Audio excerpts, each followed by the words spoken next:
This is Time Signatures with Jim Ervin, a podcast and radio program presented by the Capital Area Blues Society in Lansing, Michigan. Driving up and down these Michigan roads, yeah. And now, here he is, your host, Jim Ervin. Baby, I'm home. Well, thank you so much, Parker, and welcome to Time Signatures. I'm your host, Jim Ervin, and today's guest was quite literally born and raised into the blues scene. This Dayton, Ohio native was born into blues royalty, raised at the feet of her late father, Tommy Tucker. She started out as many musicians do in her home church, but a 1994 performance at the Apollo Theater set her on a path that has continued more than 30 years later. She has shared the stage with the biggest names in the blues, including B.B. King, Coco Taylor, Etta James, and Buddy Guy, just to name a few. Now, I could keep going, but hey, we've got her here, so let's get the stories directly from Teenie Tucker herself, shall we? Teenie, what an honor. Welcome to Time Signatures. How are you? Good, and thank you for having me. It is an honor, and I'll have you know that the post I've been following the last couple of days on your Facebook page have led me to add some key pieces to my blues collection, including your late father's high heel sneakers and a couple of your works as well. So thank you for that. Oh, you're welcome. Yeah. Well, Teenie, what are your earliest memories of music? Well, I tell you, my earliest memory, I was probably about 7, 8 years old. Mm-hmm. And my father was never around very much because he was always out touring and playing. And none of my other siblings liked music the way I did. So I remember I told my mom I wanted a radio, get me a radio for Christmas. We were allowed to have one thing, big thing, because she couldn't afford to get too much. So sure, I got my radio for Christmas. I turned that radio on and I heard this big voice. Didn't it rain, children? Rain all night long. Oh, my Lord, didn't it rain? I was like, oh, my God. I told my mom, I said, who is that?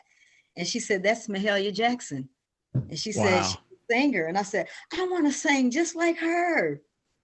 And so I joined the church choir when I was about 12. And I stayed in that choir till I was like 20 years old. So I did most of my singing in the gospel choir from a very young age. And then I ended up singing blues in probably about my early 20s. When Did you have any favorite bands or songs that you just had to keep hearing over and over again when you were young?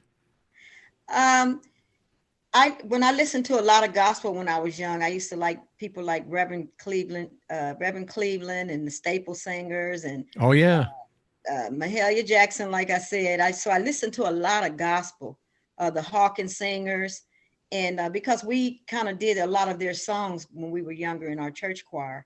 Yes. And then I did my first recording. My first recording was with the United Gospel Choir in Columbus, Ohio. And there was a lady named Doris Akers. And Doris Akers was a famous hymn writer. And she came from Los Angeles, California. And she auditioned us. We had what you call the convocation choir. That's where all the other choirs in the other areas would come together every year. And we would make a big choir.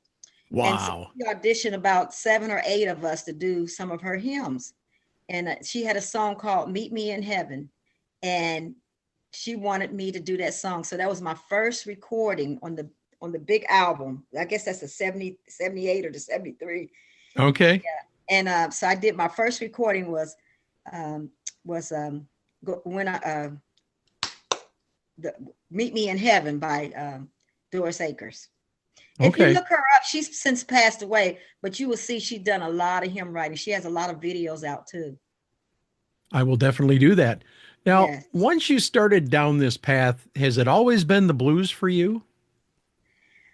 Yes, I'll tell you how it happened. Okay.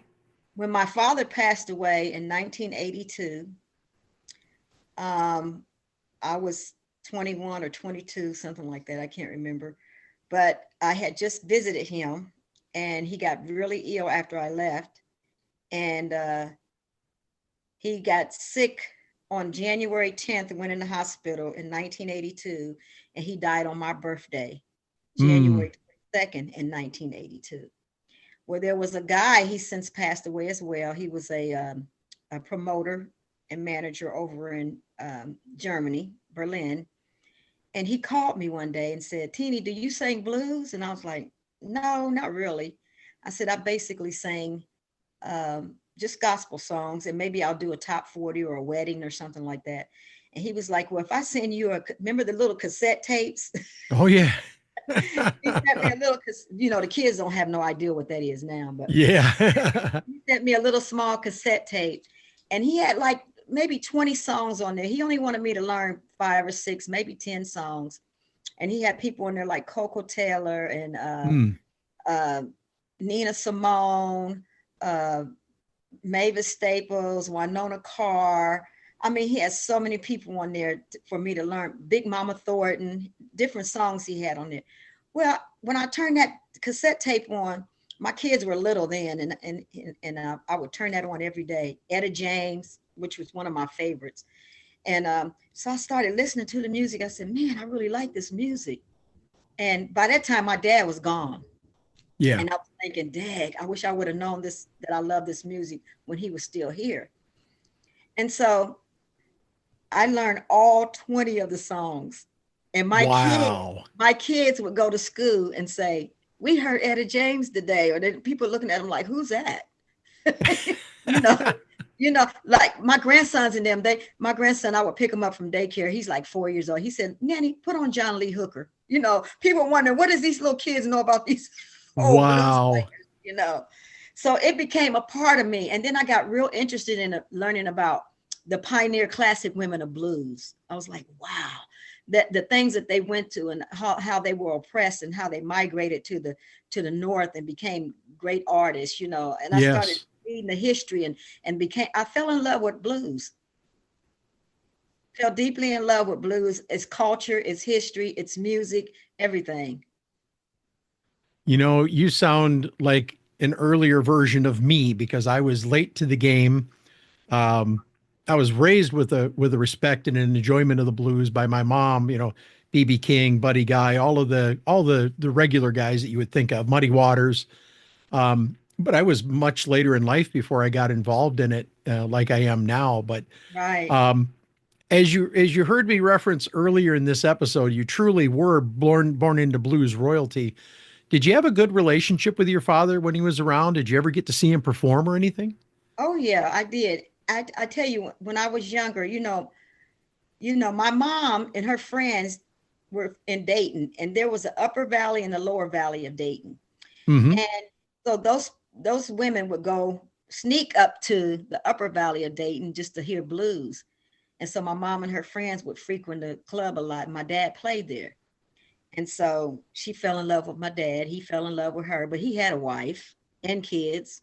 And so then I come along, but she really didn't want him to know that I was even born.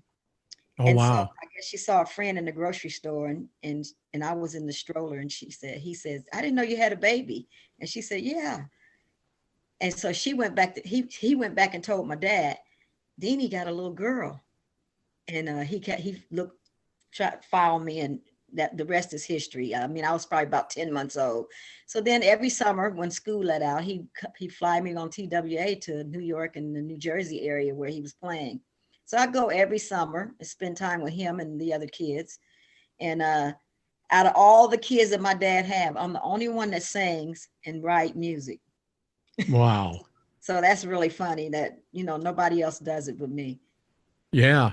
Now, I know that you, if you know anything about my show at all, I'm always on the hunt for a good story, and you've got quite a few of them to share. I got quite a few. Yeah. So I would like you to begin with that 1994 concert at the legendary Apollo Theater, a venue, by the way, well known for its notoriously cruel and scrutinizing audiences. How did that opportunity present itself to you? And was there any part of you that wasn't scared to death knowing the history and reputation of that theater? Oh, I got a story for you there, buddy. It's all yours. One of my best friends from elementary school, and we're still friends. I have 3 or 4 friends that we've been friends since elementary school, and we're all over 65. And so she says, you need to go sing at the Apollo Theater. And I was like, no, I would never go sing at the Apollo Theater. I said, that's the cruelest crowd you ever want to sing before. I said, if you make it through the singing at the Apollo Theater, you can make it through any crowd. So she and I drove all the way to New York in the weather, the stormy, snowy weather. I mean, it was bad. It took us so long to get there. But I had already contacted a lady that schedules you in to come and audition. And when I got there, the line was so long, and I'm thinking, oh my God, I'll never make it. We stayed at the hotel on 49th and Broadway. And when you drive down to the Apollo Theater from there, it's like you're never going to make it. It's only like 3 or 4 blocks away, but the traffic is so bad. So we got there, my nerves was bad. There was this couple that was doing Sam and Dave from out of Kansas City. And they said, well, can we ride down with you guys? I said, no, you're my competition. I can't let you ride with me. Soft on me, you know, I let them ride with me.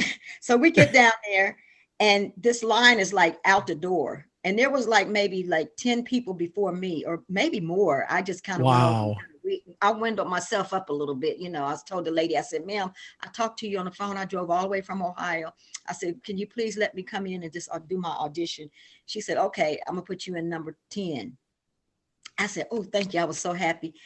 Well, about 3 or 4 of the people that went before me, you got like a minute to show them what you can do. And they were cutting these people off. This lady was doing Whitney Houston, I Will Always Love You. Another guy did a song from Sam Cooke. And I mean, they was cutting them off like, thank you. You know, I'm like, oh my God, my nerves got so bad. I was like, man, if these people are not making it, I said, how do I expect I'm going to make it? But I did a Nancy Wilson song called If I Could. And I said, I'm just going to go in and do my song. And that's going to be it. I'm not going to sweat over this. I said, I done drove a long way. My friend is here. She has confidence in me. And at least I gave it a try. Well, they had these guys sitting in the front because they have a little audience there, because they let the audience, like, you know, they judge you to see if you chew them up and spit them out, right? Yeah, they had these men dressed up in women wigs and all kinds of stuff. You know, it was like this different set of audience everywhere. So I'm like, oh my God. And so they let me sing my song all the way through that whole 1 minute. And those guys stood up and they clapped, and they were clapping. I felt like I was in a dream world. Like, is this really happening? And they were like, oh my God, you were good. Do you have a manager, or are you signed with someone? Or, you know, they were just going on and on and on. And I'm thinking, well, wow, if I can. But here's what happened. The night that I was supposed to perform, guess who I was up against? The Kansas City Sam and Dave. I'm like, oh my God, I gotta be up against these people. But there were more too. There's probably like 3 or 4 more acts, you know, and they're gonna pick 2 or 3 of us to carry on to go to the next round. So Sam and Dave made it through that round, and I made it. And then there was like another lady, I can't remember who it was, but we all made it. But the night of the rehearsal, they let you rehearse before you do the show. Remember the Sandman that comes with the stick and knock? Okay, he was talking to me in rehearsal. He said, what song are you going to do? I said, I'm going to do Stephanie Mills' song called Home, and it's from The Wiz. When I think of home, I think of a place where there's love overflowing. That's the one I did, right? So he said, I tell you what, he said, when you start, he said, try to sing it as much like her as you can. And then when you see that they like it, then you start singing and putting your own self into it. And I did exactly what he told me. And I won 3 times straight. Wow. Yeah, it was one of the highlights of my whole music career. I mean, and said, you know, I told someone, I said, if you can sing at the Apollo Theater, you can sing anywhere. Yeah, that's fact. They're a very cruel crowd. And that's a great jump to the next question here, Teeny. You've toured the world. You've played some of the biggest blues festivals in the United States, Sweden, France, Switzerland, Belgium, and Italy. Any favorites in that incredible list? Well, I tell you, I played a lot in Germany, and my first time that I played was in Berlin. But my greatest one was I opened up for B.B. King in Dresden, Germany in 1996. And I think he just found out he was diabetic. And Okay. so his manager comes to me and asks me, is there any way that you could like sing a couple more songs because he's trying to get himself together. We have a doctor looking at him and blah, blah, blah. I said, yeah, that's fine. I can do that. So I did a couple more songs, and I was over there with a group called the Jiving Jewels, and Norbert Hess put this band together just for me to come over to sing. Remember when I told you I learned the 20 songs off of the cassette tape? And so that was like one of the highlights of my career, is that I got to open for BB King, and he gave me the nicest compliments. Then I opened again for him in 2010 at the Monterey Bay Blues Festival in Monterey, California. Nice. And they named me as the Blues Artist of the Year. Wow. Yeah. And so those were two of my highlights. Yeah. Really good. I mean, I've had some great highlights. Norbert actually introduced me to Linda Hopkins and Maxine Weldon, and those are two great singers that came before me, you know. Sure. And so I learned a lot from those ladies after I met them. They were doing the show Black and Blue in France and in Germany. And I got to go backstage and meet them because Norbert was really good friends with them, and we spent a lot of time together. Very cool. Linda Hopkins has passed on though. Yeah. Now that covers BB King, but how about Coco Taylor and Etta? Any good nuggets from those experiences? And what was it like standing off to the side, watching these amazing artists, 10 Business, following you? Was it at any point a pinch me moment for you? Well, Coco Taylor, if you look on my Facebook page now, Robert Hughes he's one of my band members. He's a band leader for me. He put one up with Coco. This was at the Island Park in Dayton, Ohio, probably not even too long after she passed away. And she called me up on stage. I just went there to see her because I'm from Dayton. So I ended up going to Dayton and listening to music. And she called me up on stage, and that was another highlight. And I'll tell you what, I've never seen a woman that loved her fans as much as Coco Taylor did. That lady, she was sick that day. She had just had surgery, and she still got up and performed as if nothing happened because she wanted to please her fans. And when she called me up, I felt so honored that she did that. And I've got a lot of good advice from some of these people as well. But let me tell you my Etta James story. Please. Chicago, Illinois. I went to go see Etta James, and I said, I'll drive there myself to go see her. The same way I did with Ruth Brown when I went to the Rock and Roll Hall of Fame in Cleveland, which that's another story. But anyway, so when I get there, I can't get backstage. So I said, I want to get as far up the front that I can get. So I ended up getting far up to the front. I mean, it's like me looking at her and she looking at me, and we're almost speaking, right? Wow. And so she could see the admiration in my eyes that, man, I'm digging you. I love you. I've been doing your music. I'm this and that. Okay. Do you know that woman looked me in my eyes as if to say, you got this. You got this. And thank you for admiring me. We never said a word, not a single word, but it was like we were sitting in each other's face, and our eye contact was just benevolent. I mean, I was like, oh my God, I can't believe I'm sitting here just looking this close to Etta James.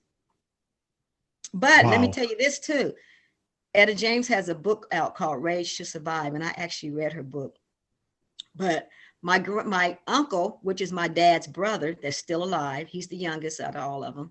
He told me that my uncle Leroy was Etta James' probation officer in the 60s. Wow. And in the early 1960s, my uncle Leroy was Etta James's probation officer. How about that? Yes. Very cool. Well, Teeny, Bruce Iglauer of Alligator Records called your album, The Two Big M's, your best vocal effort to date following its 2010 release. Now, that's some high praise for any album and for any musician, but how did you feel about hearing that type of feedback from a man of his pedigree? I felt honored that he said that. You brought it up and I don't even remember that he said that, but but I feel honored about that. And the reason why I think that was probably one of my better albums is that my admiration for Big Mama Thornton and Big Maybelle, it was just so, it was so deep of an admiration. If that makes sense to you. And then when she did so many songs that were,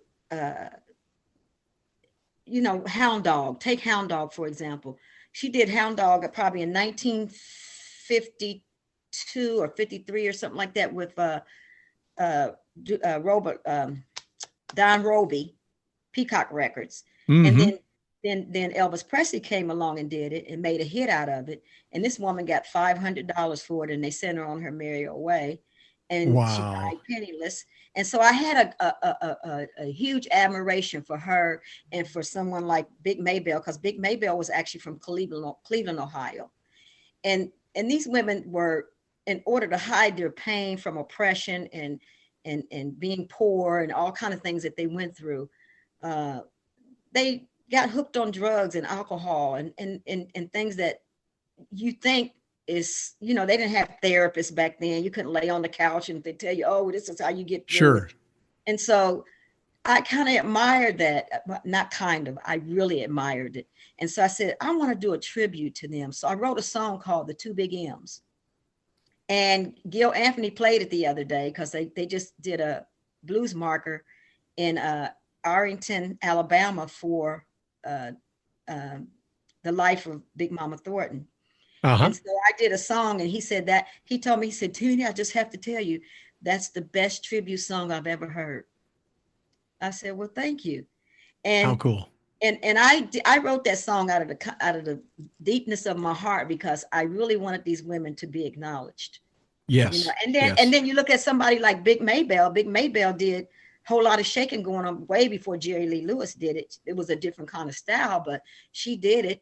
She got hardly nothing for it. And Jerry Lee Lewis, which I'm not putting Jerry Lee Lewis down, because I think Jerry Lee Lewis was a great artist. Sure. But it's just the way the women were treated back then, that were classic female blues artists. And isn't it amazing, sad, but amazing, that the blues actually began with female musicians before the guys came along? Of course it is. Yeah. You look at somebody like Mamie Smith. Mamie Smith in 1920, there was a guy named Perry Bradford. And Perry Bradford was your modern day Quincy Jones. Okay. Sure. Quincy Jones was a great, huge producer. Okay. He produced a lot of artists. He wrote for a lot of artists. He did a lot of musical arrangements for a lot of artists. Well, that's how this guy was, Perry Bradford. He was a black guy too. And Oki Records, which was a record label, a subsidiary out of Germany, Oki Records had a woman named Sophie Tucker. And Sophie Tucker was a white artist that could sound black. And so he says he got to get this recording done. He's on a timeline, and it was called Crazy Blues. And she wasn't able to do it. It was just by happenstance because she got ill. So he said, hey, I know a lady named Mamie Smith. Why don't we bring her in and let her record this song? If it goes somewhere, fine. If not, at least we have the deadline of doing the demo. Sure. And so they brought her in, and she did the recording. It was in August of 1920. And once they recorded that song, because I think they did one song before that and it didn't do very well, a thing called Love or something like that. I can't remember the exact name of it, but she did Crazy Blues. And the song says, and it's something that Perry Bradford wrote and arranged. I can't sleep at night. I can't eat a bite, because the man I love, he won't treat me right. He makes me feel so blue. I don't know what to do. I mean, okay, can you imagine the modern day now where somebody like Beyonce sings, if you like it, you better put a ring on it. All the girls went crazy for that song, right? Okay, this is what Mamie Smith did. She was the first to record, because back then they didn't have recordings. They sold sheet music for 10 cents. People use sheet music to play and perform, but nobody was recorded until Alan Lomax came along. But anyway, so when she sang this song, she sold 700,000 copies in 1 month and 1 million copies in less than a year. Holy cats. So you see something like that, right? Yeah. Wow. So the next people, they said, oh, Key Records, she has a lady out named Mamie Smith. And this was just down south. I'm not talking about Midwest and the East and West Coast. I'm not talking about any of that. So when these women got to hear it, she sold even more. And so I think, man, I got to get that song, like Beyonce, if you like it, then you better put a ring on it. If you like it, and they can repeat that when she's saying, and she also did that song in a movie, one of the movies back in the day. And so they liked it so much. So they said, wow, I got to find me the next female blues artist of the year so that I can make money like Key Records did. So Paramount Records started looking at different women to bring in. And they had Ma Rainey, Betsy Smith. Betsy was signed with Columbia Records, but I think she did a couple of them with Paramount Records as well. So they were starting to look for all these different women to come in and be stars like Mamie Smith and make them, hit them deep in their pocket. When you talk money, you're going to try to find the next queen of the blues as well. Alberta Hunter and all these women come out the woodwork. And so that's how women paid a tribute or have a big contribution to the blues music from the beginning. What an incredible history lesson. Thank you for that. Yes. I mean, I'm just soaking it up. I'm enjoying myself. I hope you can tell that. Well, you can tell I love it. Oh yeah. Yeah. And I love the stories, man. This is what this program is all about, is sharing these stories and preserving them, Right. Through the years, you've released, by my count, and correct me if I'm wrong, 5 albums. 6 albums. You've captured 6 albums. You've captured critical acclaim for your commanding stage performances, and you've garnered some impressive nominations along the way, including a BMA nomination for this year for the Coco Taylor Award, correct? That's right. But in 2014, your performance at the Blues Music Awards is still regarded as a top 10 moment for that show. That's per the Blues Foundation. Talk about that evening and that performance, would you please? Okay, yeah, because I did 2014 and I also did 2023. But 2014 was the first time that I performed at the Blues Music Awards. And I'm thinking that I was nominated then. I can't remember, but I've been nominated with the Blues Foundation quite a few times. But that particular night, my band and I, we went down to perform. And there was a song I did called Should I Ever Love Again? And that was by Winona Carr. And I mean, she done that song back in the 60s, 50s, late 50s. Should I ever love again? Or should I stay as I am? I did that. And I did one of the Etta James's songs, I'd Rather Go Blind. And I kind of do it in my own style, which I had on one of my recordings as well. And I just thought it was just one of the other highlights of my music career. So I enjoyed that. And I became a big fan and big supporter of the Blues Foundation. I also have served on the board as well. Amazing. Absolutely amazing. That's cool. And what album is I'd Rather Go Blind on? I think it's on Put On Your Red Dress, Baby. Because I'm going to promise you that I'm going to go get a copy. Yeah. Are you going to be, where are you from? I'm in Michigan. Michigan. Okay. So you won't be at the show this weekend. I would love to be at the show this weekend. You have no idea. Right. Well, you send me your address and I'll send you some CDs. We'll talk after we get done, and I'll be more than happy to share some stuff with you. Right. I want to turn the page for just a moment and talk about your collaboration with Walter Trout. The two of you wrote a song called All Out of Tears, and this was in memory of your son, Boston, who passed in 2019. Right. Tell me that story a little bit. Well, my son, Boston, and a friend of his were at a nightclub, and I guess there was somebody going around putting stuff in people's drinks and all that. So about 7 people died the next morning. Oh my gosh. My son was one and his best friend was another. Oh boy. And it was devastating. I mean, they all went home. They were fine. I think what was happening was they were trying to rob people in the club. and they were putting stuff in their drink to actually not kill them. Knock them out. Yeah, to knock them out. Yeah. And yeah, all 7 of them passed away. So anyway, so it was really a grieving period for me. Yes. And I was going back and forth to the hospital and felt like I had anxiety and my heart was going to break.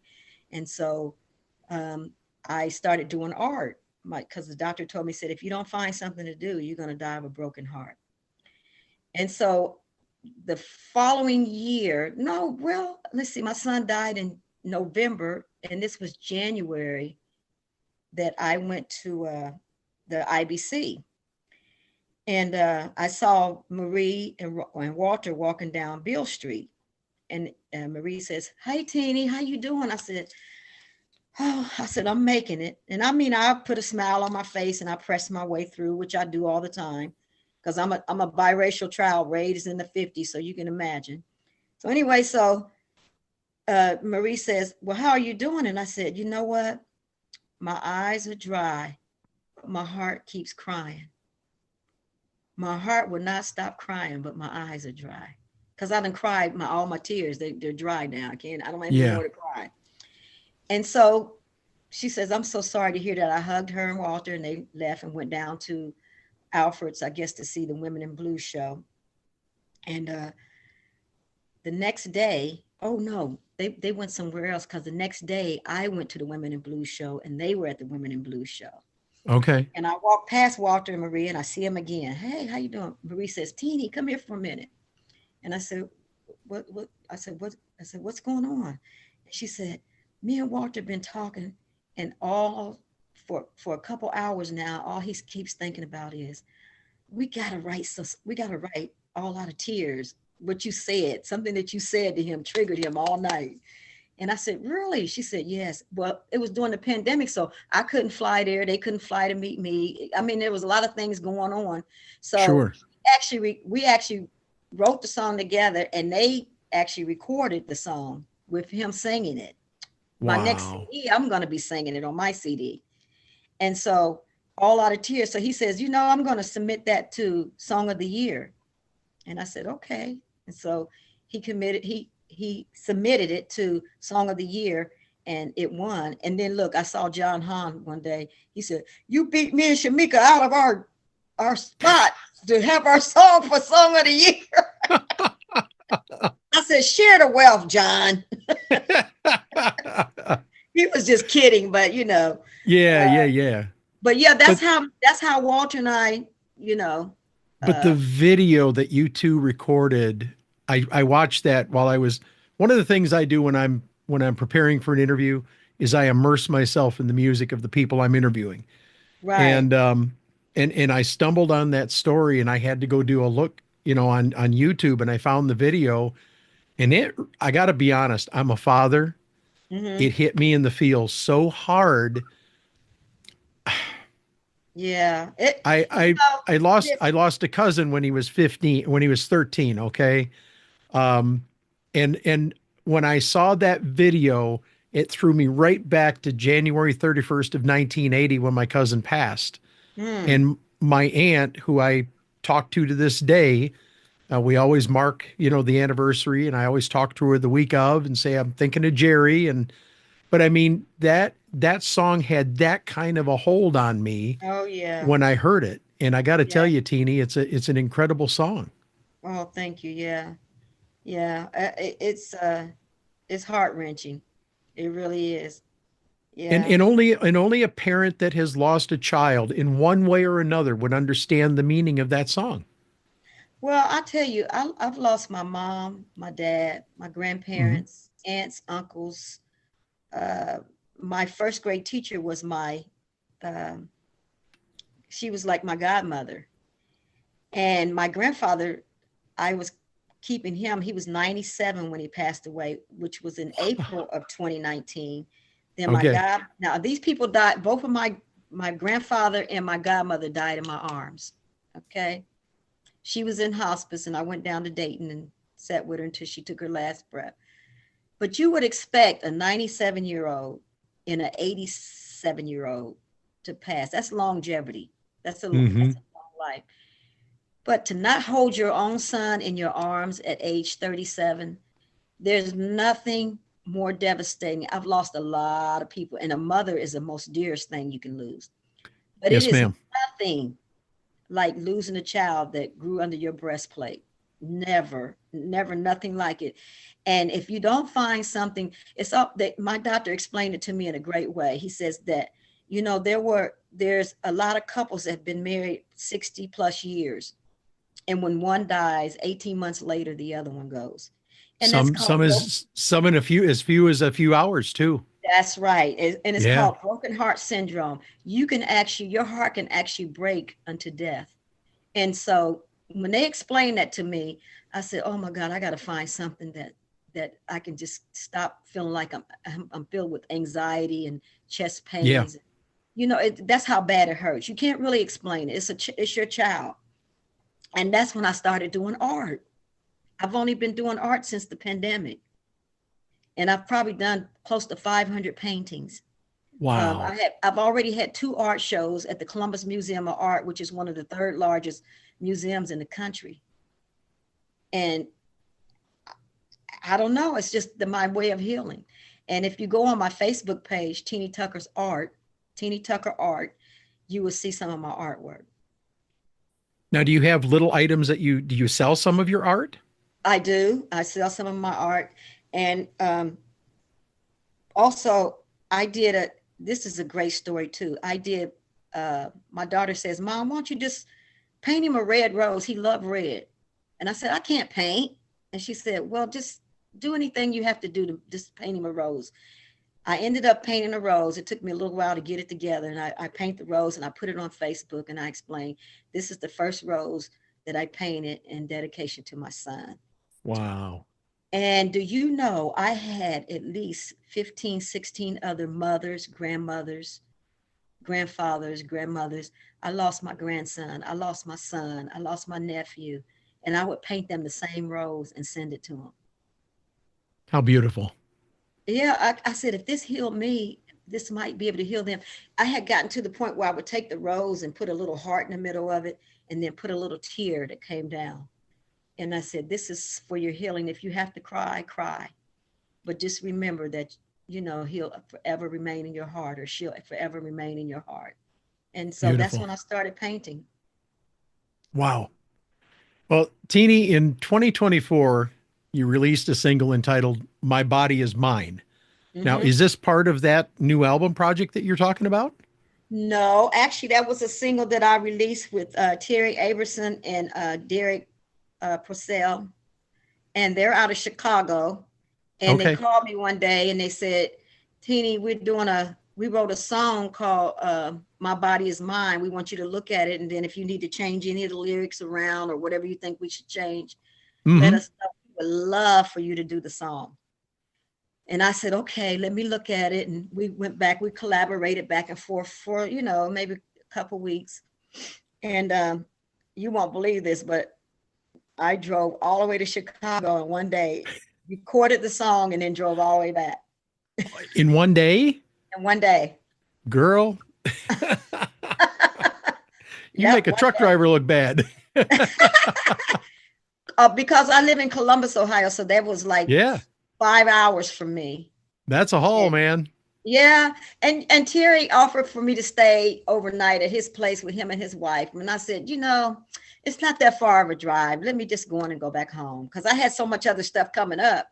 I didn't want to get behind. Sure. So hey, that's what you have to do: burn a candle at both ends sometime. Yes, ma'am.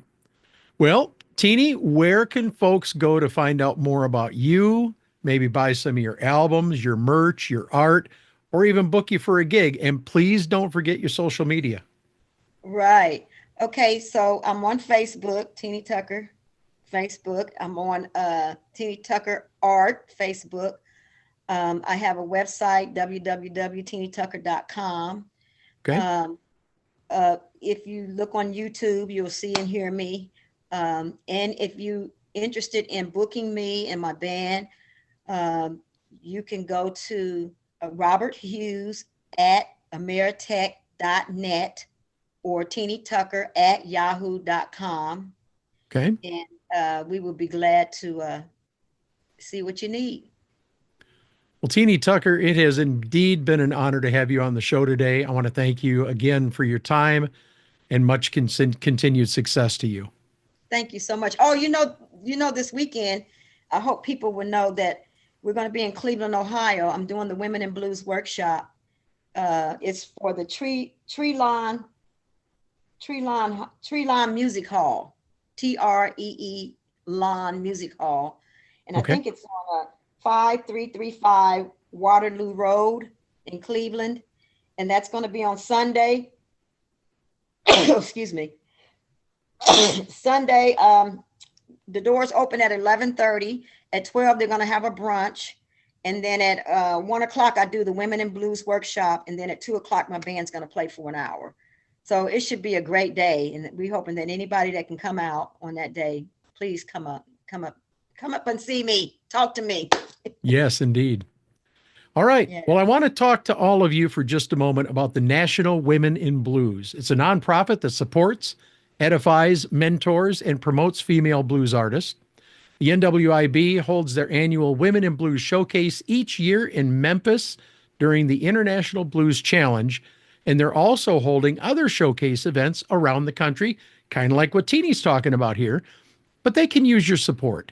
The NWIB is a 501c3, so check them out today at nationalwomeninblues.com, and we will have information on them in the information section of this YouTube channel, and thank you very much for your consideration. Well, that wraps up this edition of Time Signatures. Once again, my thanks to Teenie Tucker, but also to you, for without you, none of this would be possible. Jim Ervin reminding you, keeping the blues alive is everyone's responsibility, but preserving the history of the blues, one story at a time, that's my mission. Until next time, so long, my friends.